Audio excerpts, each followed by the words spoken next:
Whew. In this video, we're going to discuss some important questions of science. Watch the video till the very end to get the most benefit out of it. Hello everybody, मेरा नाम है आकाश and welcome to your own YouTube channel जिसका नाम है सारा आकाश.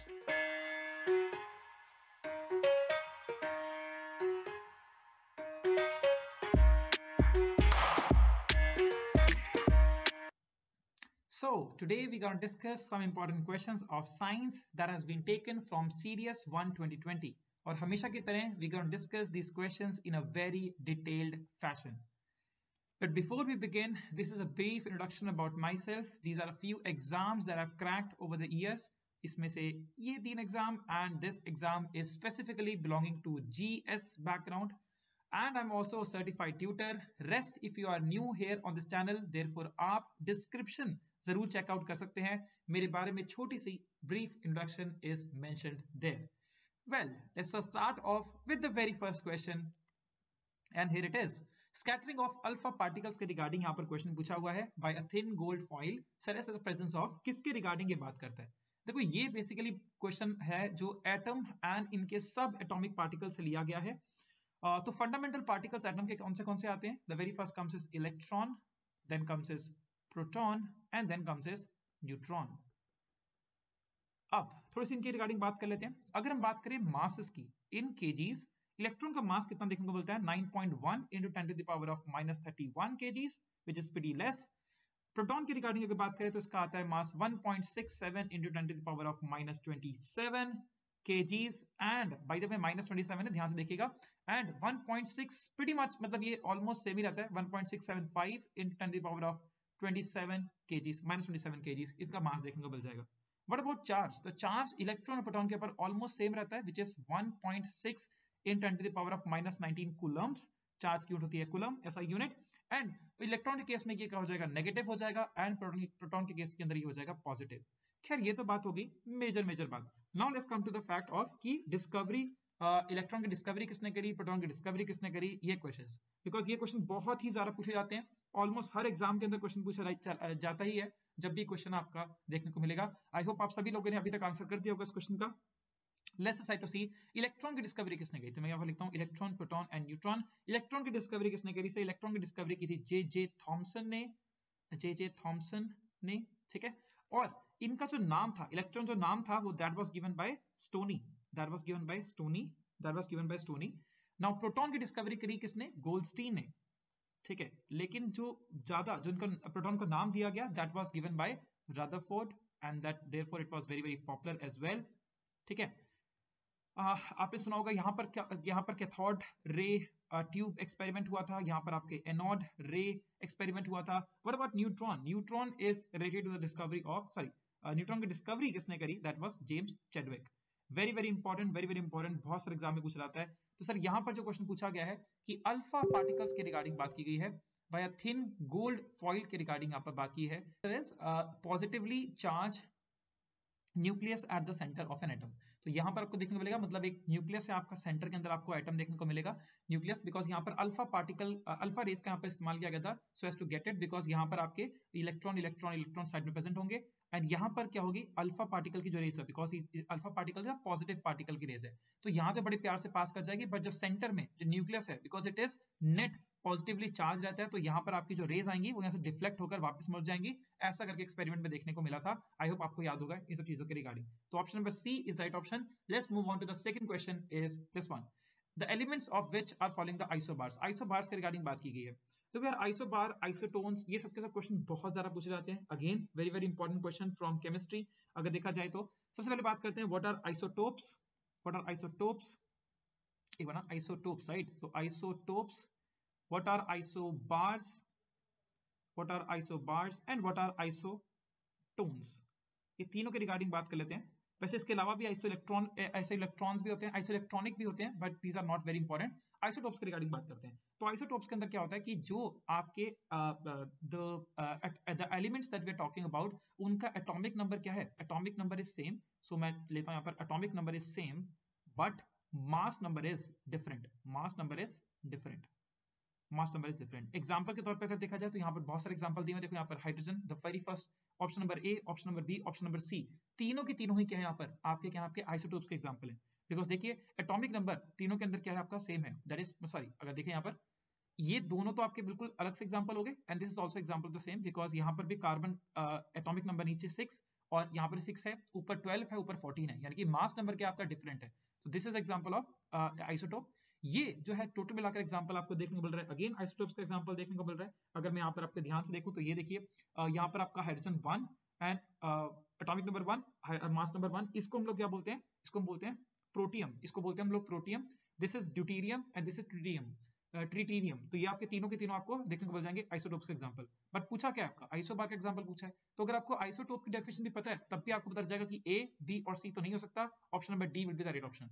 और अगर आप यहाँ पर देखें डेफिनेशन के हिसाब से, यहाँ पर आपका एटॉमिक नंबर जो होता है वो डिफरेंट होता है, एटॉमिक नंबर जो डिफरेंट होता है, एंड मास नंबर क्या होता है यहाँ पर आपका प्रीटी मच सेम होता है। एक्जैक्टली सेम तो नहीं होगा बट ठीक है प्रीटी मच सेम होगा। फॉर एग्जांपल यहाँ पर आर्गन का मास 40 है, कैल्शियम का मास भी 40 है, लेकिन आपको एटॉमिक नंबर में काफी बड़ा डिफरेंस देखने को मिलेगा। इवन यहाँ पर बीच में पोटेशियम आता है, उसका यहाँ पर एटॉमिक नंबर 19 होता है and mass is also approximately equals to 40 as well. तो तीनों के तीनों एग्जांपल हो जाएंगे आइसोबार्स के। What about isotones? आइसोटोन्स के अंदर क्या होता है, यहाँ पर आपके जो न्यूट्रॉन्स का नंबर क्या होता है, सेम होता है सर। न्यूट्रॉन्स वही जो कि आपके जेम्स चैडविक ने डिस्कवर किए थे, and it is net neutral particle होते हैं, इसके ऊपर कोई चार्ज नहीं होता, शायद मैं यहाँ पर नहीं लिखा, हाँ चार्ज यहाँ पर क्या होता है, न्यूट्रॉन पे 0 होता है, यहाँ पर लिख लीजिएगा। और यहाँ पर न्यूट्रॉन्स, यस सो न्यूट्रॉन्स का नंबर यहाँ पर क्या होता है, सेम होता है। न्यूट्रॉन्स का नंबर क्या होता है, सेम होता है। एक बार सर इसका एग्जांपल देख लेते हैं। For example carbon, nitrogen, oxygen. Carbon का एटॉमिक नंबर 6, नाइट्रोजन का 7, ऑक्सीजन का 8, एंड यहाँ पर आपका देखने को मिल जाएगा 14, 15 एंड 16। तो अगर आप यहाँ पर देखोगे डिफरेंस देखोगे, डिफरेंस देखोगे कितना आ रहा है यहाँ पर, यहाँ पर 8 का डिफरेंस है, यानी कि आपके 8 न्यूट्रॉन्स है, यहाँ पर भी 8 न्यूट्रॉन्स है, यहाँ पर भी आपके 8 न्यूट्रॉन्स हैं। तो ये तीनों के तीनों एग्जांपल किसके हो जाएंगे, आइसोटोन्स के आपके एग्जांपल देखने को मिल जाएंगे। वेरी वेरी इंपॉर्टेंट, ध्यान से देखिएगा, थोड़ा सा कंफ्यूजिंग लगता है लेकिन एक बार समझ जाओगे तो पक्का आंसर कर लोगे। Now moving on to the next question, which of the following chemical reaction is not feasible? देखो जब भी ऐसे क्वेश्चन आते हैं ना, देखकर घबराना बिल्कुल भी नहीं है, बिकॉज यहाँ पर इतना पूछ रहा है कि केमिकल रिएक्शन कौन सा नहीं हो सकता। और अगर आपको बेसिक केमिकल रिएक्शंस के बारे में पता है, displacement reaction, double displacement reaction, redox reaction, इनके बारे में अगर आपको हल्की हल्की भी हवा है, therefore you can answer this question in a very easy manner। अब देखकर आप वैसे ही गेस कर सकते हो, ये क्वेश्चन आपका रिएक्टिविटी सीरीज अगर आपको पता है तो बहुत ही प्यार से हो जाएगा, और वो भी आपको याद रखने की जरूरत नहीं है बिकॉज बहुत ही प्यारी ट्रिक भी है उसके लिए। तो just get back to the, देखते हैं हमारी रिएक्टिविटी सीरीज। देखो याद करने का तरीका क्या है, केदारनाथ का माली आलू जरा फीके पकाता, सॉरी इसको ये बीच में दो, आलू जरा फीके से पकाता है क्यों? बाकी इसको आप छोड़ दो, ये कोई पूछता नहीं है, ठीक है। चलो देखते हैं जरा फटाफट से एक बार चेक करते हैं, मैंने क्या बोला यहाँ पर, केदारनाथ का माली आलू जरा फीके से पकाता है क्यों?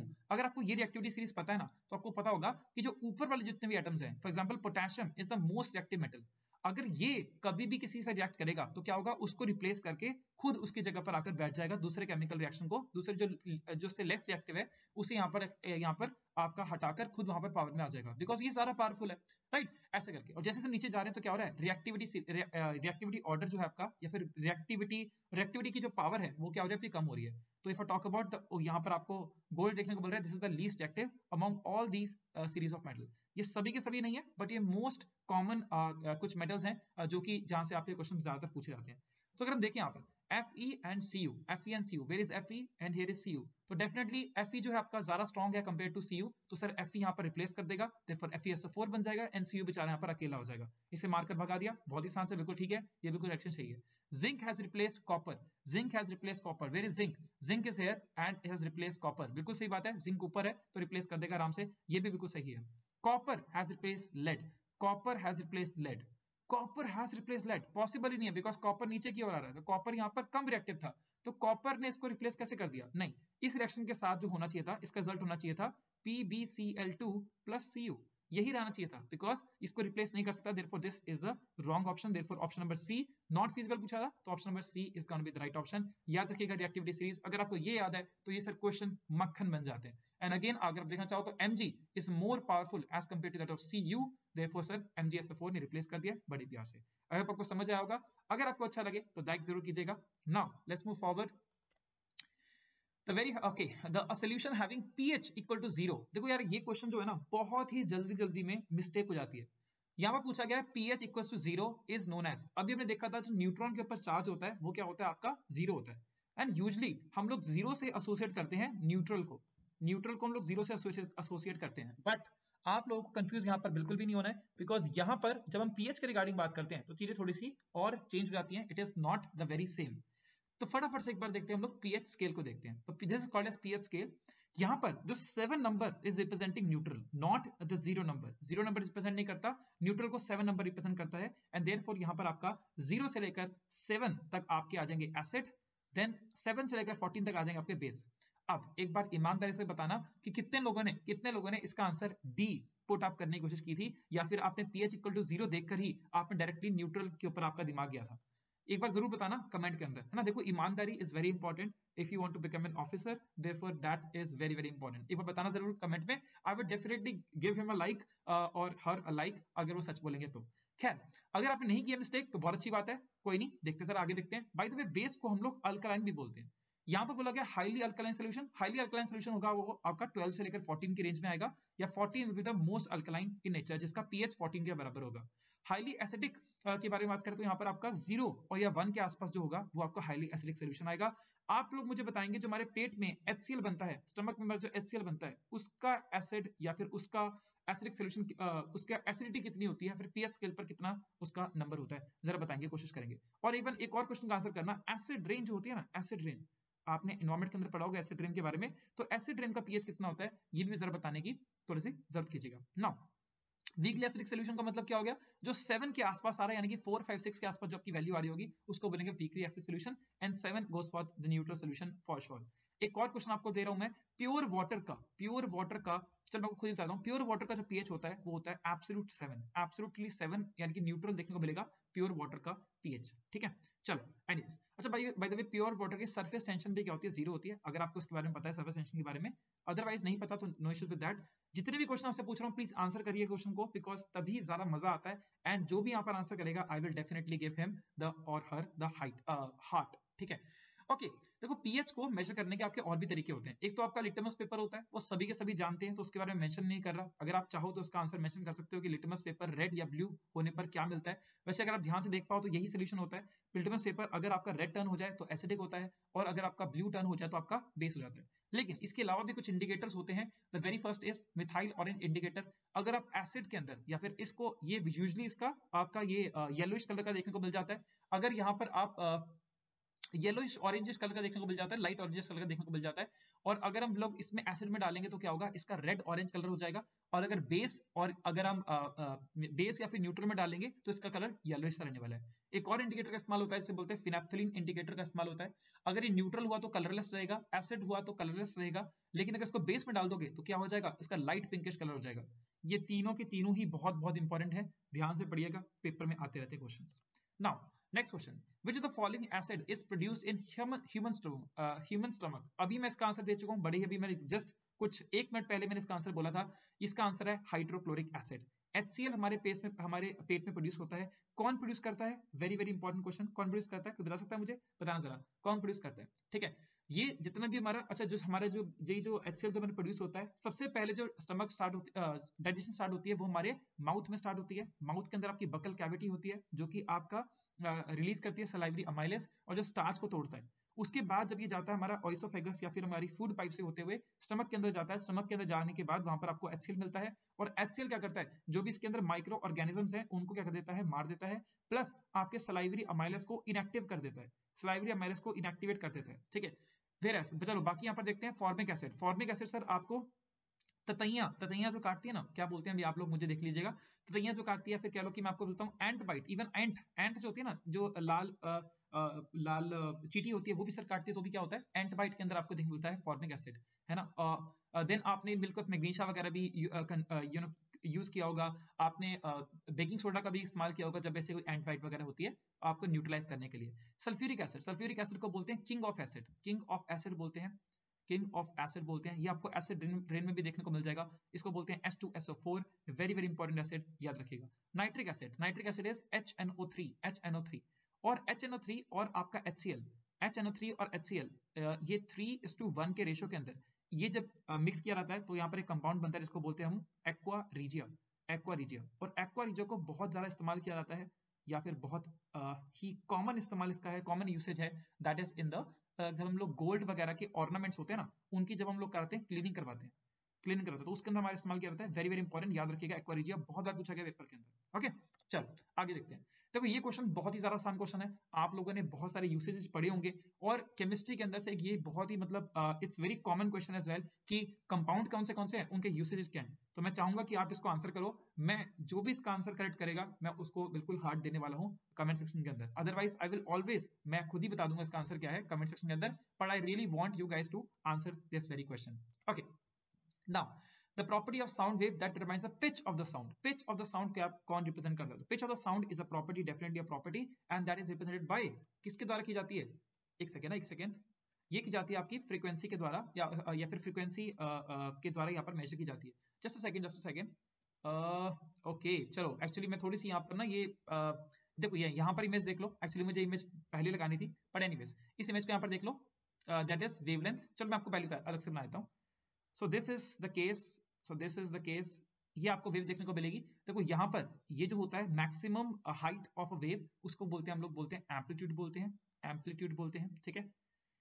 एक सेकंड के अंदर या फिर एक फिक्स टाइम पीरियड के अंदर कितनी वेव्स आपकी पास हो रही हैं उसे बोलते हैं हम लोग फ्रीक्वेंसी बोलते हैं। तो एक fix time period, this time period be the T, हमने टाइम को टी ले लिया, तो एक टाइम पीरियड के अंदर, वन टाइम पीरियड के अंदर, यानी कि वन फिक्स टाइम पीरियड के अंदर 1 सेकंड 2 सेकंड 10 सेकंड 1 मिनट, इसमें कितनी वेव्स यहाँ पर पास हो रही हैं उसको बोलते हैं हम लोग बोलते हैं फ्रीक्वेंसी बोलते हैं, ठीक है, फ्रीक्वेंसी बोलते हैं। एंड अगर फ्रीक्वेंसी ज्यादा तो पिच यूजुअली ज्यादा होती है। Then if I talk about, अगर एक पॉइंट इन अ वेव यहां से लेकर अगली starting point of a wave तक जो डिस्टेंस होता है उसे बोलते हैं हम वेव की लेंथ, यानी कि वेवलेंथ बोलते हैं, ठीक है। नाउ एक और याद रख लो चीज, एक होता है आपका E equals to h nu, आपने सुना होगा। Now nu here is frequency, और यहाँ पर h होता है, इसे बोलते हैं प्लैंक्स कांस्टेंट, ठीक है। And E is the energy, याद रखिएगा, और इसी को हम लोग लिखते हैं E equals to h nu is also equals to E equals to hc by lambda. आपको इतना याद रखना है, C यहाँ पर क्या है, स्पीड ऑफ लाइट है, और लैम्डा यहाँ पर क्या है, वेवलेंथ है। बस आपको याद कर रखना है frequency and wavelength are inversely proportional और is directly proportional to energy. थोड़ा कंफ्यूजिंग हो जाएगा, ध्यान से देखो एक बार, फिर से देखो। मतलब मेरे कहने का मतलब ये है कि जिसकी फ्रीक्वेंसी ज्यादा उसकी एनर्जी ज्यादा, जिसकी फ्रीक्वेंसी ज्यादा उसकी एनर्जी ज्यादा, लेकिन वेवलेंथ कम। ये कॉन्सेप्ट का इस्तेमाल बिल्कुल अगले वाले क्वेश्चन में हम लोग करने वाले हैं, इसलिए आपको बता दिया मैंने, ठीक है। तो एम्पलीट्यूड क्या है, फ्रीक्वेंसी क्या है, intensity is nothing but rate of energy flow per unit area या पर यूनिट टाइम, उसको बोलते हैं इंटेंसिटी बोलते हैं। पर इसका आंसर हो जाएगा फ्रीक्वेंसी। बहुत ही आसान है, याद रख लीजिए, बहुत बार पेपर पूछा जाता है, pitch is associated with the frequency. Alright, चलिए now which is not the property of x-rays, ये पूछा गया। पहली बात तो एक्सरे दिमाग में आते ही आपको पता लगना चाहिए, this is the example of electromagnetic wave का एग्जांपल है, ईएम वेव का एग्जांपल है। एंड ईएम वेव आपकी मैकेनिकल वेव नहीं होती, यानी कि इसको मीडियम के लिए बिल्कुल भी ट्रांसमिट करने की कोई जरूरत नहीं होती। तो it doesn't require any kind of medium to transmit, medium for propagation इसकी रिक्वायरमेंट नहीं होती। पहली बात तो ये समझ आ गया। अब ईएम वेव जो होती हैं, वो भी आप लोग ये भी जानते हो कि ईएम वेव जो होती हैं वो आपकी electric and magnetic fields, electromagnetic waves का मतलब क्या है, यहाँ पर इलेक्ट्रिक और मैग्नेटिक फील्ड्स दोनों की दोनों ही यहाँ पर क्या होती है, सुपर इंपोजिशन होती है, फिर ओवरलैपिंग होती है, और किसके साथ, 90 डिग्री डिफरेंस के साथ, 90 डिग्री का फेज डिफरेंस होता है। एक बार देखते हैं, जितना मैंने बताया जरा देखते हैं। तो दिस इज आपकी, तो साउंड वेव्स है, खैर साउंड वेव्स के बारे में है ना, wavelength 1 second, propagation velocity, this and that. देखो ये होती है इलेक्ट्रोमैग्नेटिक वेव्स। यहाँ पर क्या है, ये एक वेव जा रही है आपकी, ये आपकी वेव जा रही है, इसको बोल दिया मैंने यहाँ पर इलेक्ट्रिक फील्ड, और ये कि आपकी नीचे एक वेव जा रही है हॉरिजॉन्टल प्लेन के अंदर, इसे बोलते हैं मैग्नेटिक फील्ड। तो दोनों के दोनों कितना एंगल बना रही है, दैट इज 90 डिग्री का एंगल बना रही है। ये ब्लू वाले प्लेन में और रेड वाले प्लेन के बीच में आपका 90 डिग्री का एंगल बन रहा है। वेरी वेरी इंपॉर्टेंट क्वेश्चन है ये, ठीक है, याद रखिएगा, दोनों के बीच में 90 डिग्री एंगल बनता है। ऑलराइट, अब पूछा जा रहा है किसके बारे में, कि एक्सरे के बारे में, इसमें से कौन सा सही नहीं है, जरा देखते हैं एक बार।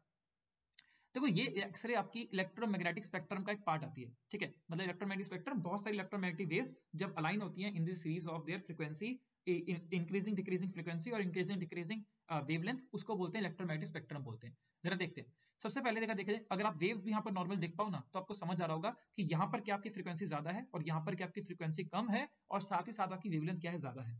चलिए, तो मैंने आपको बताया था थोड़ी देर पहले, E is equals to h nu या फिर equals to hc by lambda. यानी कि जिसकी फ्रीक्वेंसी ज्यादा उसकी एनर्जी ज्यादा, जिसकी वेवलेंथ कम उसकी एनर्जी ज्यादा। तो यार यहाँ पर आपको देखने को मिल रही है रेडियो वेव्स की क्या है, आपकी वेवलेंथ क्या है, आपकी ज्यादा है, लेकिन फ्रीक्वेंसी क्या से कम है। वेवलेंथ क्या है ज्यादा, फ्रीक्वेंसी क्या है कम है, तो इसकी एनर्जी कम होगी कि ज्यादा होगी? ऑफकोर्स यहाँ पर एनर्जी क्या होगी, कम होगी। और गामा रेस की एनर्जी क्या होती है, बहुत ज्यादा होती है। इसलिए याद रखिएगा इसकी पेनिट्रेशन पावर, यानी कि अगर आप इसको एक्सपोज हो गए तो पेनिट्रेशन क्या हो जाएगी, आपकी बॉडी में पेनिट्रेट कर जाएगी बहुत ही इजीली। हल्क देखा, हल्क है ना, हल्क या मार्वल फिल्म का कैरेक्टर देख लो, तो वहां पर आपके जो वो था हल्क जो था वो गामा रेस से एक्सपोज हुआ था, ठीक है, हाईली खतरनाक होती है। बट यहाँ पर क्वेश्चन रेडियो वेव्स का नहीं पूछा गया, यहाँ पर एक्सरे का पूछा गया। तो एक्सरे की यहाँ पर क्या आपकी एनर्जी ज्यादा है, यानी कि सर इसकी पेनिट्रेशन पावर भी ठीक ठाक होगी। तभी कभी आप अभी आज तक कभी आप या फिर आपके किसी को भी आपने लेकर गए हो एक्सरे वाले, जहाँ पे एक्सरे होता है तो वहां पे बोलते हैं कि ज्यादा देर तक एक्सपोज नहीं हो सकते, ज्यादा देर आप एक्सरे यहाँ पर नहीं करा सकते, ठीक है। खैर वापस आते हैं sir, these are deflected by electric fields, these are not deflected by magnetic fields, they have a high penetration length in a matter, their wavelength is much smaller than the that part of visible light। पहली बात याद रखना इसमें से कौन सी सही नहीं है।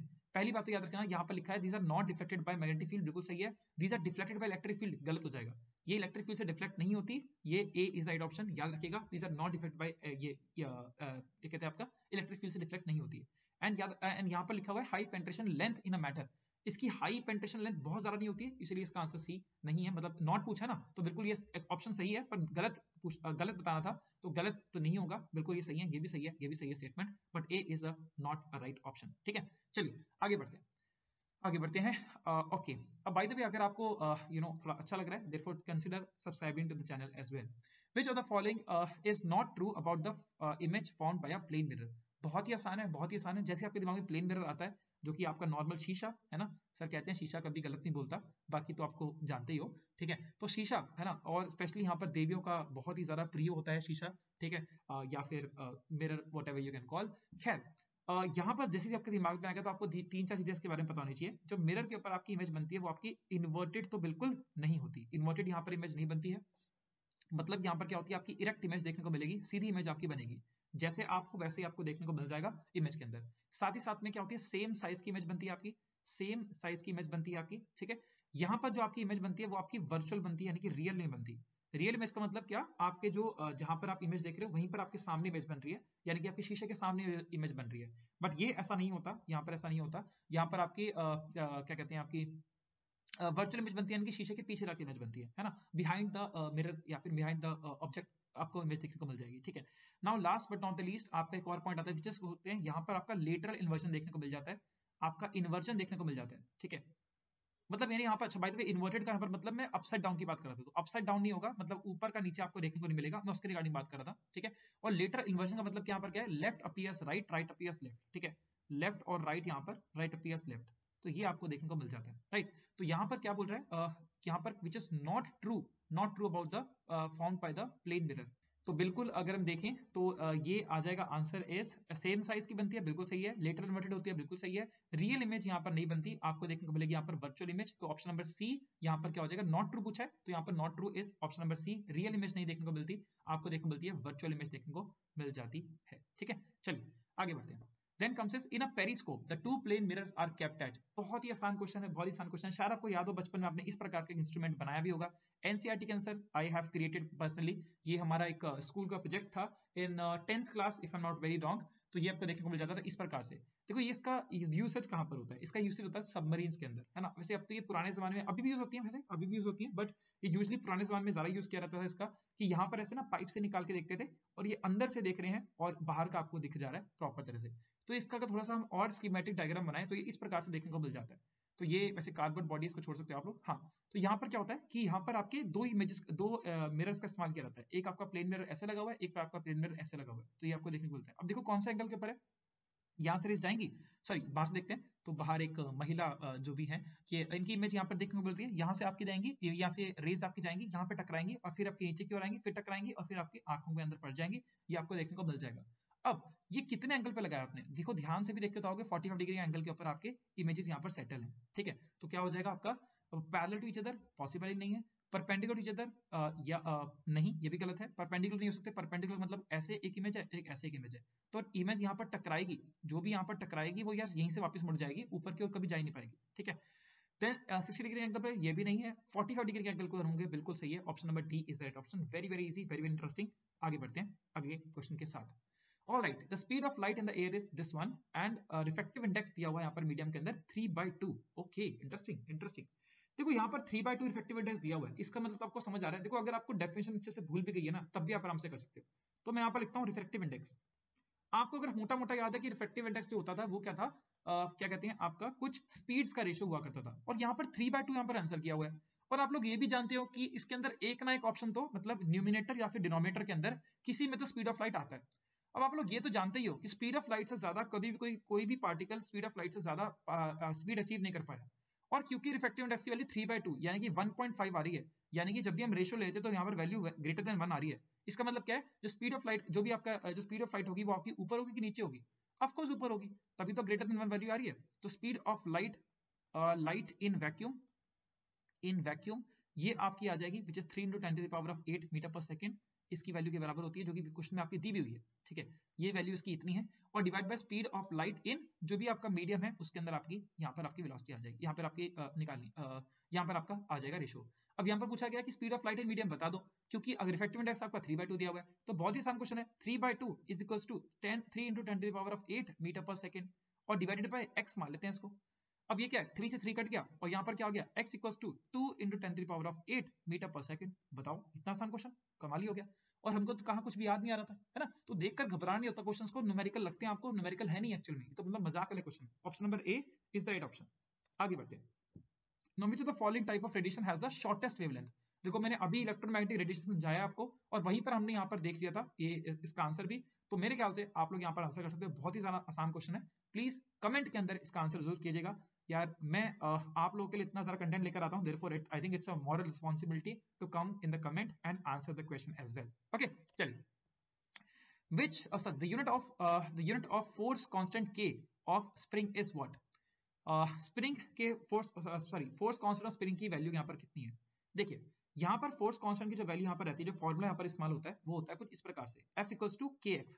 एक्चुअली यहाँ पर -kx होता है, पर छोड़िए, कोई दिक्कत वाली बात नहीं है, ये आपका फॉर्मूला होता है। अब आप बोलोगे यार तो फॉर्मूला हमें पता नहीं है, कोई बड़ी बात नहीं है, आप छोड़ो, सब कुछ छोड़ो, आप इस पिक्चर को देखो यार। अगर मैं आपके हाथ में स्प्रिंग पकड़ा दूं, तो आपको पता है कि जब स्प्रिंग यहाँ पर क्या होती है, अनकंप्रेस्ड फॉर्म के अंदर होती है, यानी कि जब ये बिल्कुल दबी नहीं होती है, इसे दबाना कितना होता है, आसान होता है, इसे दबाना आसान होता है। लेकिन जैसे जैसे आप स्प्रिंग को दबाते रहोगे, तब क्या होता रहता है, आपके ऊपर, आपके हाथ के ऊपर और फोर्स लगती रहती है। जितने लोग जिम जाते होंगे, जिम के अंदर भी आपने ये देखा होगा, है ना? तो जैसे आपके जो भी वेट्स वगैरह होते हैं, जो भी आप मशीन्स वगैरह के ऊपर अगर आप काम कर रहे हो, तो वहां पर भी वेट्स वगैरह होते हैं, वहां पर भी स्प्रिंग मैकेनिज्म का यूजुअली इस्तेमाल किया जाता है, या फिर पुली मैकेनिज्म का इस्तेमाल किया जाता है। ठीक है, तो बेसिकली मैं क्या कहना चाह रहा हूँ कि यहाँ पर जब अनकंप्रेस्ड फॉर्म के अंदर होती है, तो बड़े प्यार से दबाया जाना बड़ा आसान होता है। लेकिन जैसे जैसे इसे दबाते रहते हो, यानी कि जब कंप्रेस होती रहती है, तो क्या होता है, इसे फर्दर दबाना, फर्दर इसे कंप्रेस करना बहुत मुश्किल हो जाता है। ठीक है ना? जरा देखते हैं, मैंने यहाँ पर क्या बोला, force is directly proportional to X. मतलब जब x मतलब यहाँ पर क्या है आपका, एक्सटेंशन ऑफ द स्प्रिंग, कितना आप यहाँ पर क्या कर रहे हो, आप दबा रहे हो स्प्रिंग को, उसके रिगार्डिंग बात कर रहे हैं। जैसे जैसे मतलब कितना आप कितना एक्सटेंशन उसकी स्प्रिंग की है, ऐसे कह सकते हैं कि अगर हम लोग बात करें कि हमारा जैसे जैसे करके हमारा क्या होता रहेगा, x हम लोग बढ़ाते रहेंगे, या फिर हम लोग डिस्टेंस, कितने डिस्टेंस हम इसे दबा रहे हैं, पहले थोड़ा सा दबने दबाया तो ठीक है, थोड़ा और ज्यादा दबाया तो और ठीक है, ऐसे ऐसे करके। तो अगर हम इसको दबाते रहेंगे, ज्यादा बढ़ाते रहेंगे, तो हमारी फोर्स भी क्या रहेगी, बढ़ती रहेगी। और डायरेक्टली प्रोपोर्शनल के कांस्टेंट साइन होता है, इसे हटाने के लिए हम लोग क्या लगाते हैं, इक्वल टू लगाते हैं, kx लगाते हैं, है ना? एक हमने कांस्टेंट की वैल्यू लगा दी, जिसे बोलते हैं k। अब पूछ रहा क्या रहा है कि k की जो यूनिट होती है वो कितनी होती है, k की यूनिट पूछ रहा है। देखो हम क्या करेंगे, f divided by x equals to k कर देंगे। अब k की वैल्यू कितनी, सॉरी x की वैल्यू कितनी होगी, ये आपके सेंटीमीटर में होगी, मीटर में होगी, बिकॉज हम लेंथ की तो बात कर रहे हैं, कितना मूव कर रहे हैं उसी के रिगार्डिंग तो बात कर रहे हैं। एंड फोर्स की यूनिट क्या होती है आपकी, न्यूटन में होती है। तो न्यूटन पर सेंटीमीटर, न्यूटन पर मीटर, ये आपको देखने को मिल जाएगी। तो k की यूनिट क्या होगी आपकी, newton per metre will be the unit of it, ये आपको देखने मिल जाएगी। And B is the right option, newton per metre. Very very easy question, very very easy question. Newton metre नहीं होगी, न्यूटन पर मीटर होगी, पर metre होगी, डिवीजन में आपको देखने को मिल जाएगा। न्यूटन पर मीटर स्क्वायर भी नहीं होगी, न्यूटन और न्यूटन मीटर स्क्वायर भी नहीं होगी। Option number B is the right option. देखो अगर आपको ये समझ आ रहा है, सीरीज अच्छी समझ आ रही है, तो बेफोर प्लीज एक बार मैं आपको सजेस्ट करूंगा, then you can like the video, subscribe to the channel and bell icon जरूर दबा देना, because that means a lot for me, because आपसे जुड़ाव मेरे को महसूस करेगा, जो भी वीडियो आएगी आपको बिल्कुल टाइम पर मिल जाएगी। That is gonna be beneficial for you and for me as well. Well, आगे बढ़ते हैं sir. Which of the following is not epidemic disease? Epidemic disease के रिगार्डिंग बात कर रहे हैं। एपिडेमिक क्या है सर? देखो ये तो बहुत ही आसान क्वेश्चन बन जाता है, बिकॉज एपिडेमिक का मतलब जो बहुत ज्यादा बड़े एरिया के अंदर क्या हो जाए, आपकी फैल जाए, उसे बोलते हैं अपन एपिडेमिक बोलते हैं।